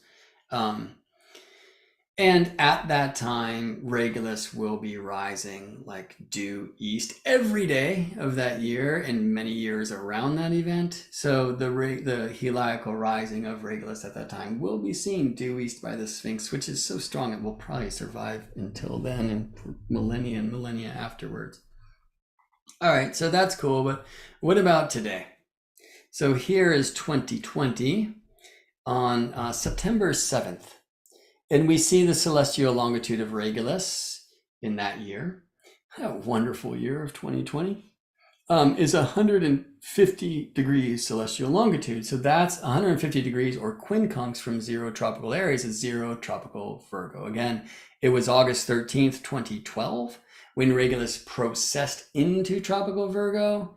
Procession for the stars through the zodiac, or precession for the zodiac backwards against the backdrop of constellations and stars, is a rate of about 72 years for 1 degree, right? So if Regulus processed into tropical Virgo in 2012, it's going to be like 2084 before Regulus even gets to 1 degree tropical Virgo, and it will move through the sign in about 2160 years is the age of an astrological month, a 12th of a precessional circle, if we use the 72 years per 1 degree, but the astronomers now are like at 71.6-ish years per degree of axial precession or star procession. And that's why we saw that other date in 4160, I think, not 2160 years past 2020, so 2140 years later. Anyway, it's a long time from now. Let's be now. So let's look at Regulus, which in our day and age, since October or August of 2012, now lives in the very first degree of tropical Virgo. And look at that. That's what a weird thing. So you see why I say Virgo for signs and Lion for constellations, because literally the heart of the Lion now resides in tropical Virgo. And we just have to deal with that. Okay. Not only do we just have to deal with that, sorry. That's the minimum option. We can actually dive into that instead of running away from that and ask these powerful questions of, for example, what does it mean that the heart of the Lion will for the rest of our years reside in this sign of the so-called Virgin or in Virgo, the priestess? Like, what does that do? How much does the constellation inform the sign? And is it perhaps an actual mechanism, evolutionary mechanism for the energy of the astrological archetypes themselves? I suggest yes, another seed for a future course. Okay, so here we are, September 7th, 2020. This will be very similar a month from today, as I'm recording this on 8/8 Lionsgate 2022. And 2022, not so far from 2020, right? So the whole Gregorian thing in leap year, right? That was a leap year, 2020. It's not this year of 2022. It might be a day off. But what I'm experiencing on September 7th at this time in 2022 will be very much similar to what was going down September 7th 2 years ago. Precession is a very slow thing. Again, the numbers I would encourage you to remember are 72 years per 1 degree of precession. Okay. So this is a very important thing to see. I spoke about this before, but some signs rise straight, and there are signs of long ascension, like literally take more time to rise than the crooked signs of short ascension. They rise like this, and it's like, and the long ones, da da da da da da da da da da da da. This is a very core truth of tropical astronomy, of visible astronomy that I have heard very few teach, although I've seen many use in the Hellenistic traditions of electional or and more modern approaches to horary astrology, whatever. But it very much changes how we experience things in the sky. I think I need to leave it in that in some regards. Besides, look to these slides. The way that Virgo rises in the northern hemisphere is like this, right? So think about like Regulus at my pinky and the sun at my elbow. Hey, look at that. So we're gonna, if that's rising straight like this, have much more opportunity to see Regulus before the sunrise if rising in a straight sign versus a crooked sign, where even they could be that same distance, but they're kind of co-rising. Do you see? In the northern hemisphere, tropical Virgo is very straight. In the southern hemisphere, tropical Virgo is very crooked. And so why I want to show that to you is just to let you know that the helical rising of Regulus, again, it's a very local event. It has not only to do with which hemisphere you reside in, but how far from the equator it is that you live. So here we're looking at 30 north of the equator, so Alexandria, and equivalent distance south of the equator, 30 degrees south. And it's going to be a very different experience of when Regulus's helical rising is each year. Like the math is not as simple as, oh, Regulus is 1 Virgo, the beams are 15 degrees. And so when sun is at 16 or 15 Virgo, helical rise of Regulus. It'd be nice if the math was that clean. It is not. So let's play with this on a chart. And thanks to Stellarium, we can look at kind of an astronomical point of view of a chart. So this is September 6, 2020. And the sun here is around 16 degrees tropical Virgo, so 15 degrees away from Regulus and past Regulus. So Regulus, just spin the whole wheel like a clock with your face, okay?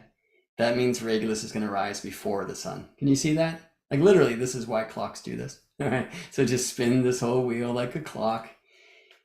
0 Virgo rises before 15 Virgo, agreed? Right, so this is like helical rise. Using this Hellenistic criterion for 15 degrees on either side of the sun is the beams. Okay, and let's go from there, where Regulus is just coming out from under the beams. We could compare this in a sense to like a new moon, which is a no moon because the moon and the sun are aligned. So our experience of the moon is blinded by the sun's light, yes? This would maybe, like this helical rise would be more like a crescent, the young moon, right? Like just became visible.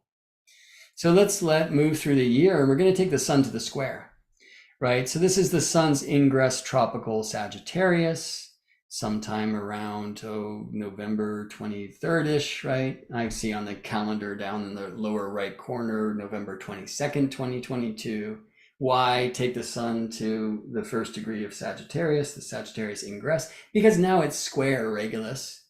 And I know because Regulus is in the first degree of Virgo and has been since 2012 and will be there for a long time, okay? Like the rest of my life, okay? So when the sun is square Regulus, like we can compare this in a sense to like the first quarter moon. Now, a challenging thing there, and I don't want to dive too deep into this. There's another reason why I could compare it instead of to the waxing half moon to the waning half moon. And it just has to do with where the waning or what time of day or night those two phases of the moon rise and set in respect to the sun. And I think I better leave that there now.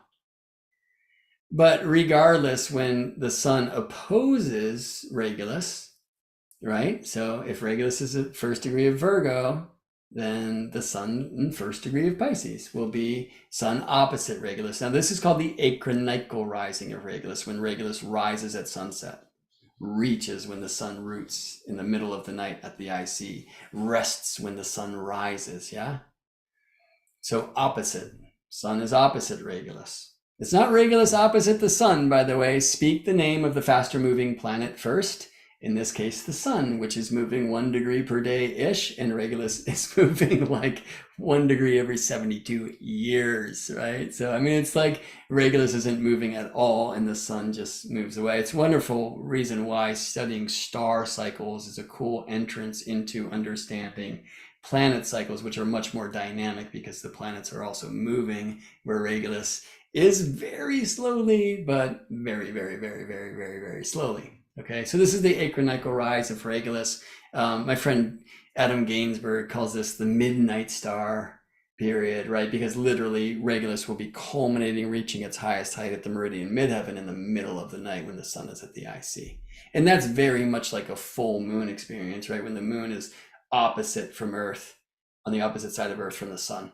The full moon rises at sunset and reaches in the middle of the night, as Regulus will each year in February for the rest of our lives, because that's when the sun is ingressing tropical Pisces, Regulus, and tropical Virgo across the way. All right.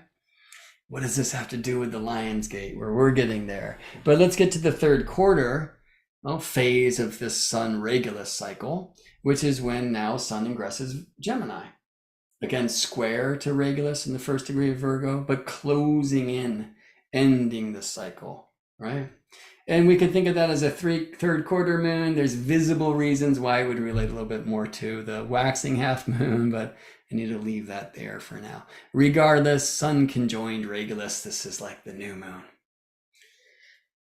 But I'm stopping before then. Okay, so here's the sun on 8/8/2021, like a year ago today. And it would be very similar to right now, although, you know, Bobo coming in was very cool. It's very helpful to see. It's like, hey, it's my calendar birthday. Like I'm a Lionsgate being, but my solar return was yesterday. In 2021, it might have worked the same. It might have been different, okay? So even using a Gregorian calendar date, considering the challenges of leap year introduction every 4 years, is a place where some of this Lionsgate stuff might break down a bit. And maybe even using the lion's heart, Regulus, is where it breaks down, because some say this is not about the lion, but the lion's gate is about the dog. But let's get back to that. So I just want to share that this wouldn't be like I'm showing the phase of the moon completely blacked out. This would be a little bit more like that balsamic moon, Hecate's bow, like, the last crescent we see before the moon disappears, as she does every month under the beams of the sun, or Regulus every year as the sun is taking Regulus under, and then Regulus reborn when the sun passes by. So this is this annual cycle.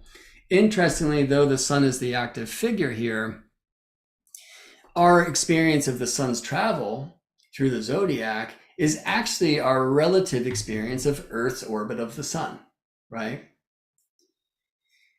And there's the solar year, like equinox back to that same equinox. Okay, but there's also a sidereal year, and they are very slightly different. So sidereal is about Earth's alignment to a star.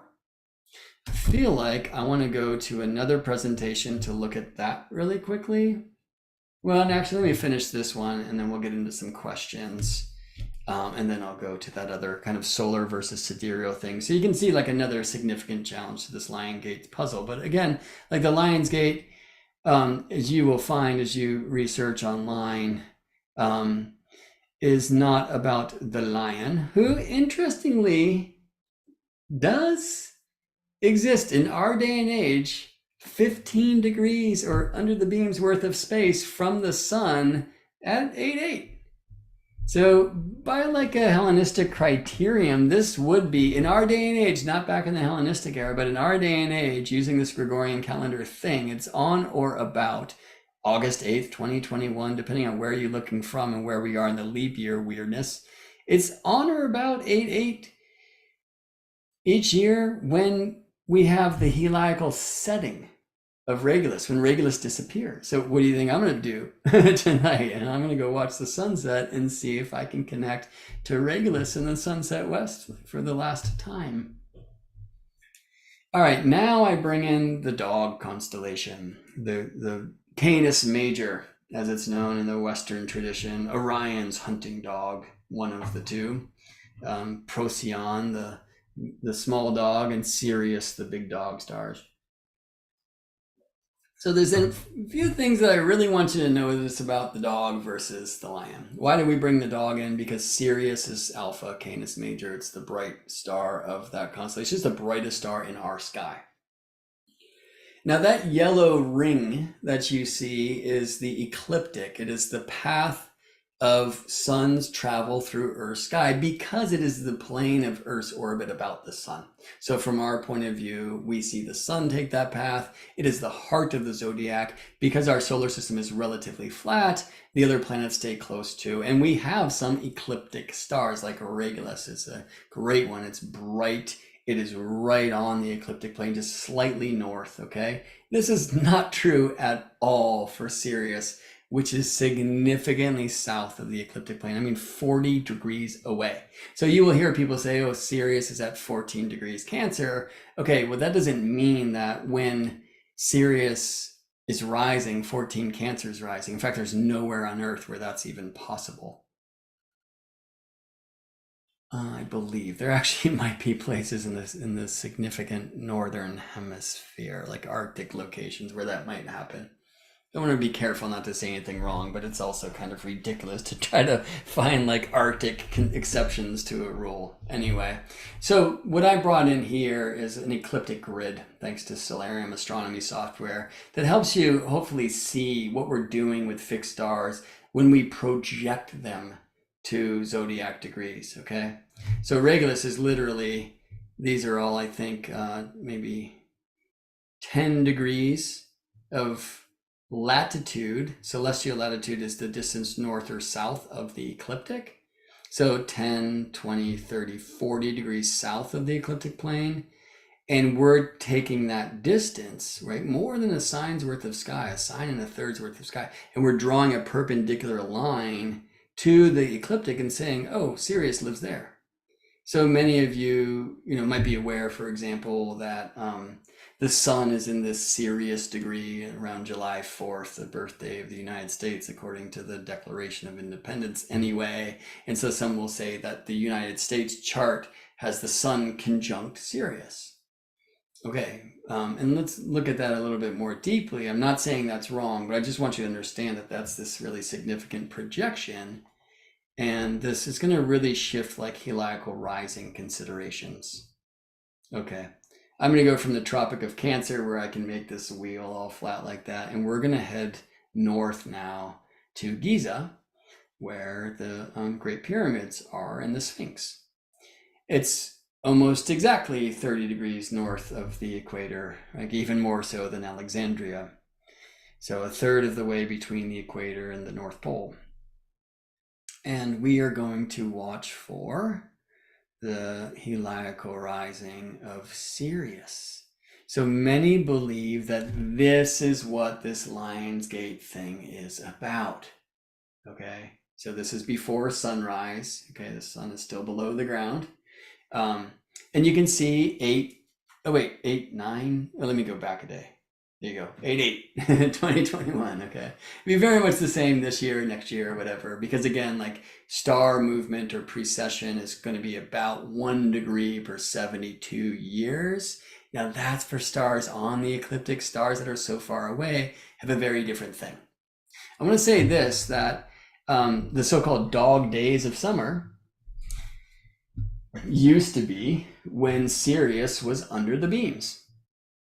And in the latitudes of Giza, especially back in the day, Sirius would disappear under the beams of the sun for like 70 days. Okay, that's a long amount of time. Because if you're looking at the sun's beams as 15 degrees on either side, and the sun moving about 1 degree per day, right? That just means like the helical setting of Regulus, 15 days before the sun conjoins Regulus. The helical rising of Regulus, 15 days after that, right? 30 days, like a sign's worth of travel, because the beams, 15 degrees this way and 15 degrees that way, are like a sign, and the sun moves about a sign each month, 30.4 days, 4 days on average, okay? But when Sirius is so far south of the ecliptic, for northern hemisphere locations like Giza, and not like Athens, because it's not 30 degrees north of the equator, it's more. But let's talk about Giza. And in the day, the disappearance, the annual disappearance of Sirius was like 70 days. It is said that this is why the mummification process is that long. It's about the death and then the rebirth of Sirius. Like, it's interesting that the death of Sirius has to do with the light. Right? When the light gets close, then we go blind to that star's existence, and then it will be reborn. And it does look, according to Stellarium astronomy software, that for the latitudes of Giza, maybe this helical rise of Sirius in our day and age, and this changes with precession, is around 8/8. Like, this might be the 8/8 Lion's Gate. My question is, why are you calling it lion? Like, I saw an interesting image today. Somebody posted in response to a thing I put on social media, like this piece of, it was beautiful art where you had like the Sirius constellation, the Canis Major, the dog constellation stars, like imprinted onto this like Egyptian lion art. Maybe trying to suggest that they saw like what we see as the dog is a lion in the sky. There's no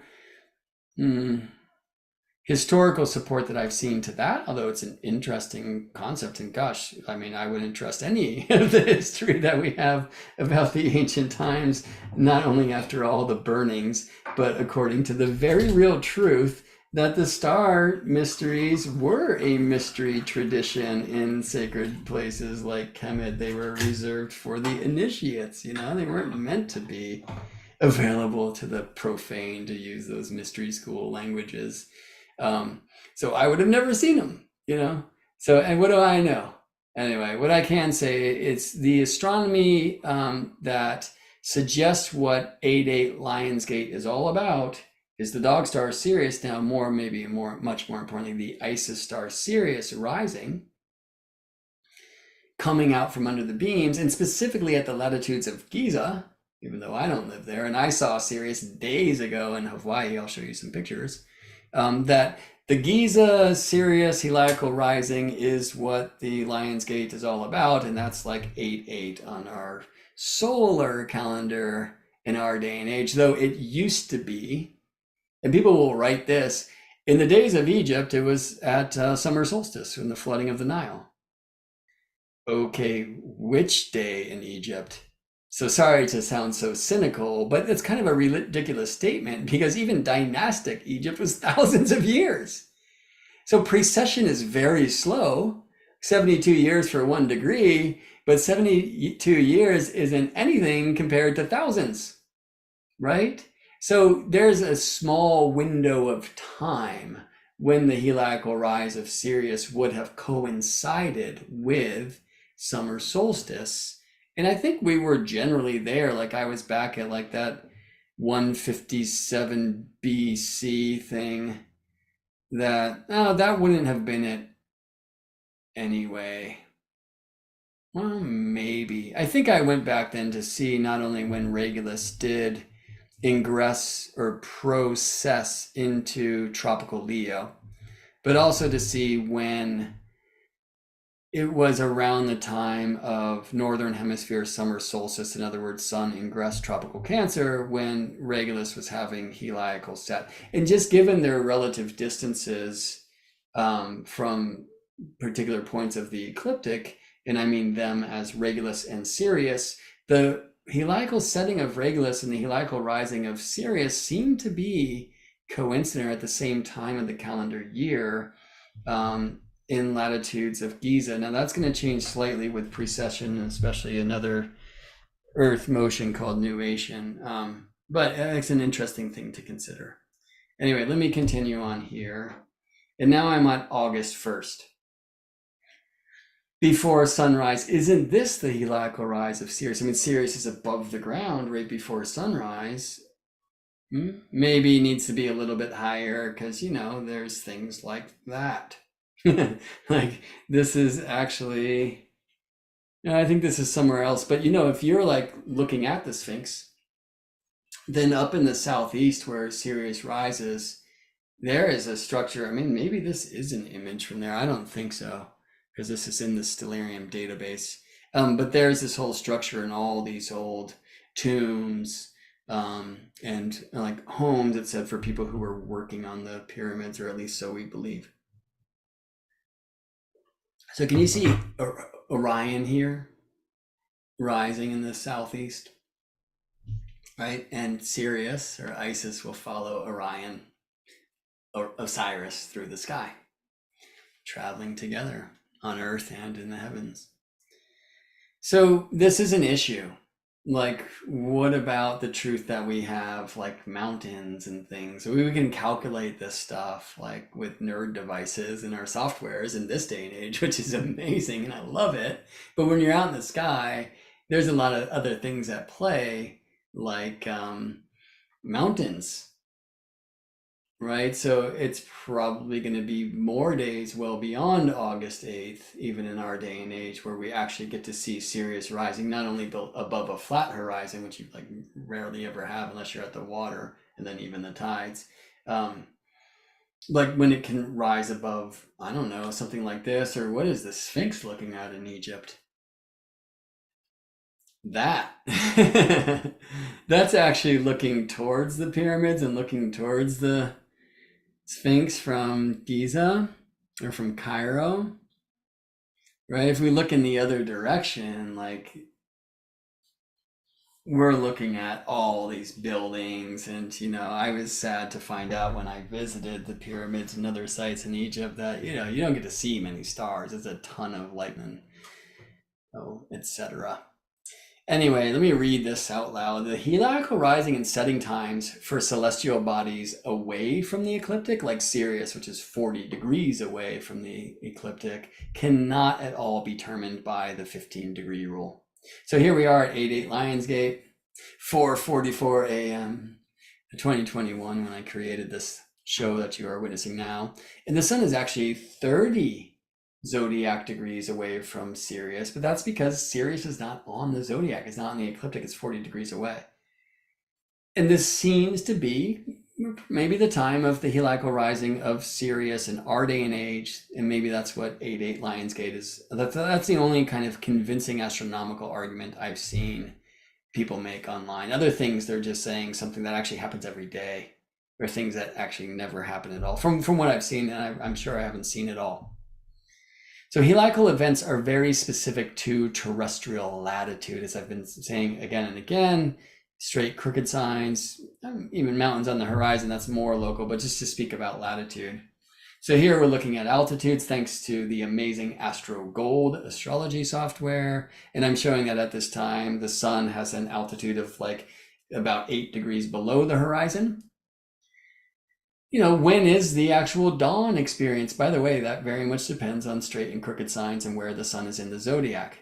Right? When like before the sun rises, even the stars start going away. Well, Sirius is a very bright star. So I don't know, here's a guess, like sun 8 degrees below the horizon, Sirius 6 degrees above the horizon. Isn't that high enough? Where 90 degrees is the zenith right above our head, right? 6 degrees, isn't that like high enough to be above mountains, trees? Well, depends on the mountain. It depends how close you are to the trees. Just trying to be cute here, actually, with 444 on 88. Even cooler this year where you get the 22, right? It's good stuff. And I love numbers, so why not celebrate an 8-8 portal just for that numerological sake, like within the context of the Gregorian calendar. So we looked at times of sun squaring Regulus, right? Just sun ingressing Sagittarius means square Regulus because Regulus is now in the first degree of Virgo in our day and age. Sun opposite Regulus at the first degree of Virgo when the sun ingresses Pisces, right? Sun square Regulus from the other side when ingressing Gemini in May. Well, what about this? Here we see in the zodiac sun square Regulus. Looks like I'm 19 arc minutes or a third of a degree off, but I guess because I wanted to keep that 4:44 a.m. on the clock. Either way, here we have sun square Sirius. So of course that means Sirius is going to reach highest height when the sun rises, and rest when the sun reaches, and root when the sun rests.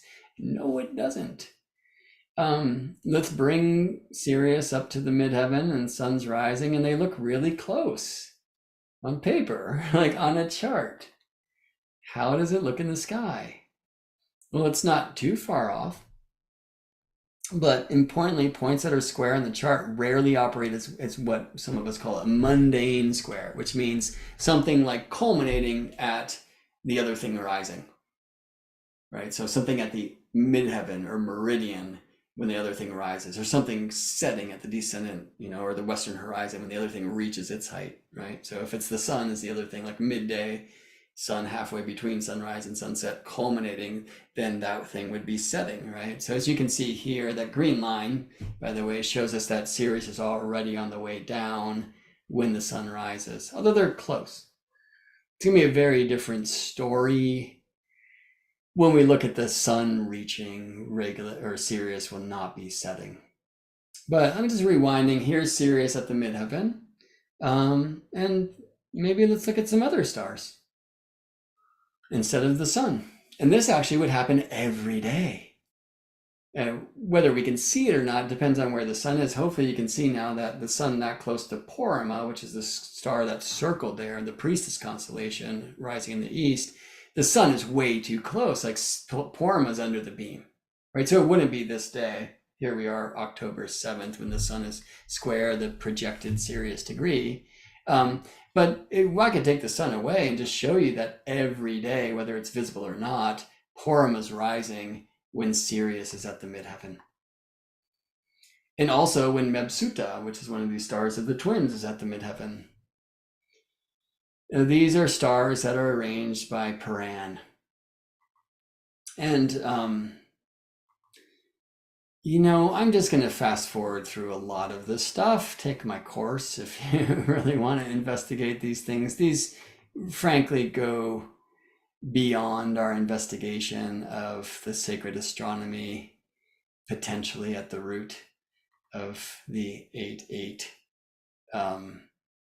Lion's Gate and how that might relate not to the lion but to the dog.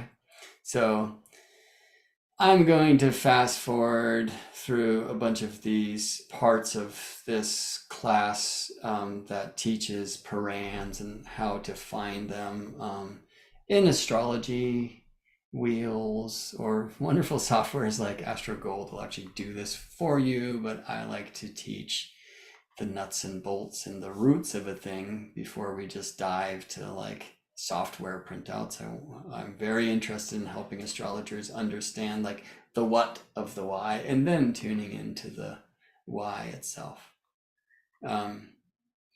So Algorab and Alpharats aside, let us continue to cruise through these animations.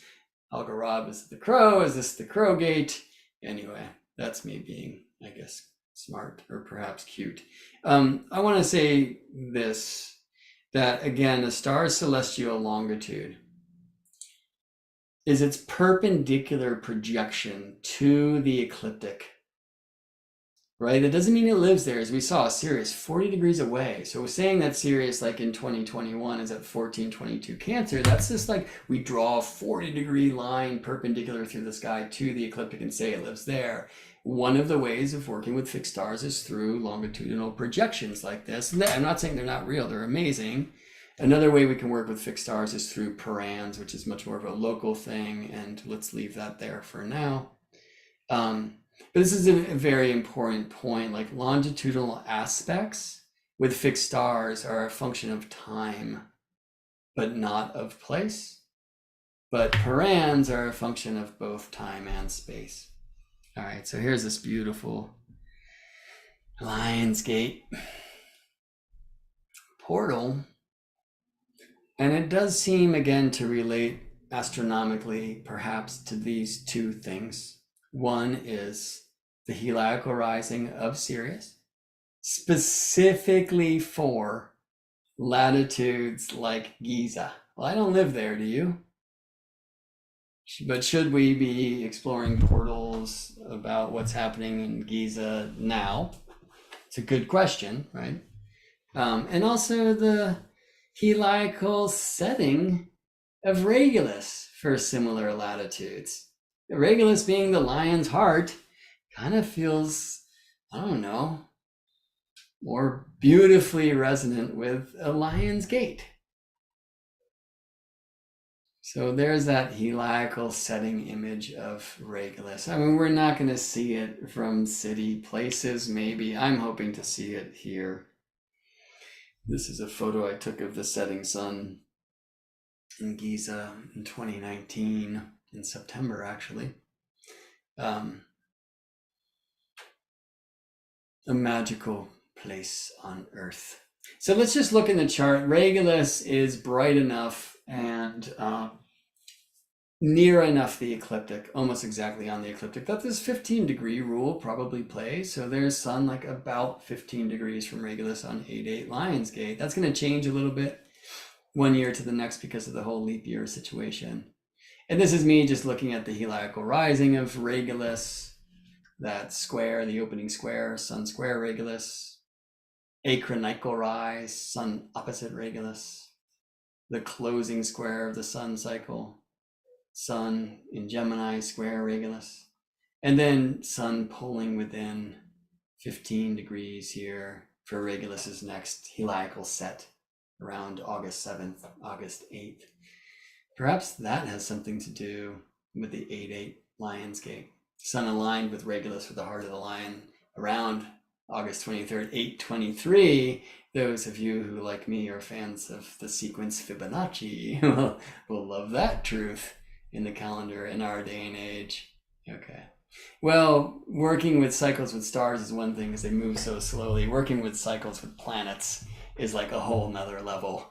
And that's the class that follows the class that you just witnessed from my Sacred Astronomy course. Again, it's like very advanced. It's very far along in the course. So if you're like, what is he talking about? Well, I hope you'll watch this video again, but I really also hope that you'll come check out GeminiBrett.com and read more about the Sacred Astronomy course. I'll show you on my website where you can get there, and then I'll check in with your questions, and we might do another little thing, although it's pretty late in the game, and I think it's time to have a walk. So this is the World Wide Web, GeminiBrett.com. If you go there and go to this courses page, you will find an opportunity to go learn about the Golden Year, the School of Earth Astrology, where I teach astronomy and sacred geometry and astrology and number magic and musical harmony and all sorts of things. Scroll down a bit and you can learn about the Sacred Astronomy for Astrologers course. That's waiting for you, like already complete. Okay, so let me check in with some questions, and without I think going to this whole other slideshow that I thought I might share with you today, just say a couple other things. But let me see if you have any questions or comments that want to come in right now. Boom, like an 808. Nice. I'm hearing Beck, but also the area code of Hawaii, which reminds me, I also want to show some pictures with you. August is not the 8th month, it is the 6th. Right, yeah, that's an interesting journey to, like, why the heck would we call Oc, which means 8, October, and call October the 10th month. And there's some actually beautiful history behind that as well. I mean, you could say that August is the 12th month or the 1st, right? When do you actually begin a year? It's a really cool question. I appreciate that. 8-8 Isis Gate. Yeah, so if this is about the Helical Rising of Sirius, and if Sirius does carry that energy of the Queen of Heaven and Queen of Earth, Isis, then perhaps that's what this portal's about, right? Did you know the Pizza Hut in Giza is actually an exact correlation to the Pizza Hut constellation? I know that now. Thank you, Dreamboat. I mean, 8-8 Pizzagate. Oh, wait, I should not at all say that. Right? Now this thing's going to get scrubbed from YouTube, right? Anyway, amazing work. Got to go. Thank you. So we heard a bunch of that, which means this thing was really long. I want to show you a couple pictures that I took on, I guess, my own personal 8-3 Lionsgate. Looks like I closed them, so I got to bring them back up. Oh no, here we are. So I was blessed to spend some time in Hawaii recently. This is Orion here, and here is Sirius. So this is August 3rd. And the next day, let me try to find some other slides from that. This is also that August 3rd date. Here's Sirius, like quite visible above Haleakala, the house of the sun, right? So another one that's Venus, so beautiful, rising in the northeast. The sun's about to rise. Here's Sirius sitting on the house of the rising sun, or house of the sun, Haleakala. So I guess, if Sirius, Helical Rise is the Lion's Gate, and I had my experience a little bit early. It was a great experience, even though I was standing here where cars are whizzing by. It's a very beautiful place in Hawaii. And then I went to a place that is by far much more beautiful. The next day, this is Ojai Trail in West Maui. And here again is Venus rising in the northeast, and then kind of co-rising, by the way, in Cancer, with Sirius over here rising in the southwest. I have yet to find anything in the tradition that speaks about, planets and stars at the same altitude above the ground. But I have a powerful experience every time I witness that in the sky with my eyes. And that was happening in Hawaii while I was there with Venus in Sirius. It's an amazing pleasure to experience and to witness. So here, just a little bit of support for the truth that this whole Helical Rising of Sirius, it's very particular to location in space. Where are you on Earth? And also in time. When are you on Earth? So people say it used to be aligned to the summer solstice in Giza. And that's why it's a thing. Well, is it a solstice thing, which is a tropical event, Earth Sun? Or is it a heliacal rising of a star thing, which is a sidereal event, Earth star, which we experience as sun star? Because witnessing the sun through the year and through the day, right? Witnessing the sun rise and reach and rest en route, that's our experience, relative experience of the Earth spinning. Witnessing the sun moving through the constellations, through the signs, which are different things, but either way, that's our experience of Earth orbiting, yes? The solar year is different, slightly different than the sidereal year. That's why the Egyptians kept a solar calendar and a sidereal calendar. Maybe many, one of them certainly was called the Sophic Calendar by the Greeks, which is about Sothis, which is about Sirius. So that heliacal rising of Sirius, though it precessed through the solar year and changed when we experience it in the seasons, like maybe it was back at the summer solstice at some point, and now it's in August, right? That is a different type of year, a star year. It's a very powerful thing. And the Egyptians kept a moon calendar, a sun calendar, and a star calendar, probably many of each type. So there you go. There's some of the sacred astronomy of Lionsgate.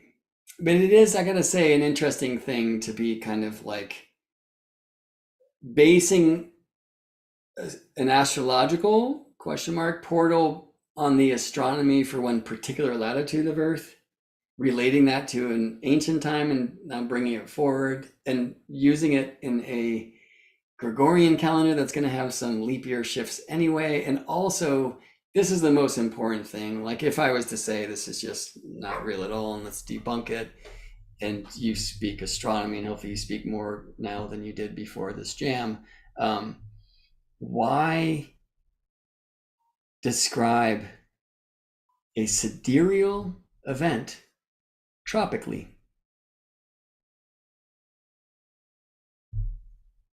That being said, happy portaling to you, friend. Thank you for spending some time here with me. I hope you'll subscribe to this channel, hit the bell so that you're notified when I go live, which at some point I'm sure I will schedule, but right now I'm enjoying doing randomly. So if you're on that list, you will know when it goes down. If you're on my mailing list, which you can get on by going to GeminiBrett.com, you'll find the mailing list right there on the homepage. Then you will be receiving a link and the notification that this just went down. I'm always sending little things to those who support my work. If you would like to do that fiscally, please come sign up for the School of Earth Astrology or take the Sacred Astronomy course. You can find those at GeminiBrett.com/courses. If you just like to send some love my way, you'll find different donate buttons popping up on my website here and there as you explore. A fun place to explore is the offerings page, where you can find some of the precessional mysteries at a talk called The Sun on the Cross, for example. Many things there. Thanks for spending some time with me. Your presence is an amazingly pleasant present.